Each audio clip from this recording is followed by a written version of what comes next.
Hello good morning friends. வாங்க இன்றைக்கி நம்ம எம்வி விலாக்ஸ் ஆஃப் மலர்விழி சேனலில் பார்க்க போகிறது ஒரு ஜூஸ் தாங்க. இது வந்து கிராமத்தில் இருக்கிறவங்களுக்கு தெரியும், டவுனில் இருக்கிறவங்களுக்கு இது ஒரு சிலர் தெரியாது, முக்கியமாக குழந்தைங்களுக்கு தெரியாது. என்னென்னு பார்ப்பாங்களா? பாருங்கள், முந்திரி பழங்க. முந்திரி பருப்பு குழந்தைங்கள்லேருந்து எல்லாத்துக்கும் தெரியும், முந்திரி பருப்பு சாப்பிடுவாங்க. ஆனால் அந்த முந்திரி பழத்தை வந்து டவுனில் உள்ள குழந்தைங்க பார்த்துருக்காதுங்க, கிராமத்தில் அது தெரியும். இதோட பெனிஃபிட்ஸ் நிறையா இருக்குங்க. பாருங்கள், எல்லோ கலரில் இருக்குது, டார்க் ரெட்டில் இருக்குது, அப்படியே மிக்சிங் கலர் எல்லோ வித் ரெட்டில் மிக்சிங் கலர்லேயே இருக்குங்க. இந்த முந்திரி பழத்தை வச்சு தான் இன்றைக்கி நான் ஜூஸ் போட்டு காமிக்க போகிறேங்க.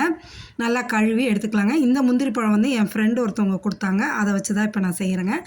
பாருங்கள், கழுவி நல்லா இதுமாரி பீசஸாக கட் பண்ணிக்கிங்க. ஒரு பழத்தை 4-6 கட் பண்ணி எடுத்துக்கலாங்க.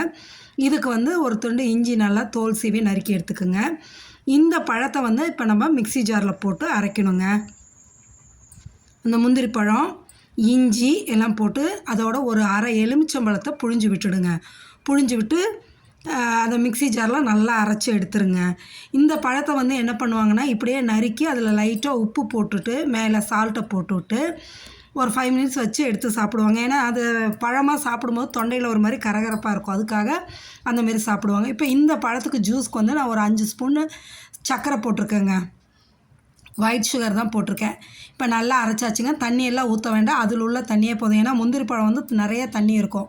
நல்லா அரைச்சதுக்கப்புறமா நான் ஒரு டம்ளர் தண்ணி ஊற்றி திரும்ப அரைச்சி எடுத்துக்கலாங்க. எடுத்து ஒரு ஜூஸ் வடிகட்டி வச்சு நல்லா வடிகட்டிடுங்க.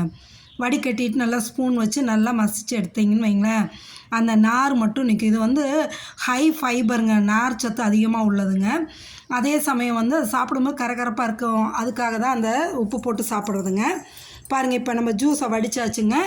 இந்த அளவு இந்த சக்கை இருக்குது பாருங்கள், அதை எடுத்துருங்க தனியாக. எடுத்துட்டு இப்போ இதை வந்து இன்னும் இது கொஞ்சம் திக்காக இருக்கும், அதனால் இன்னும் கொஞ்சம் தண்ணி ஊற்றி கலந்து எடுத்துக்கலாங்க. இப்போ ஜூஸ் ரெடிங்க.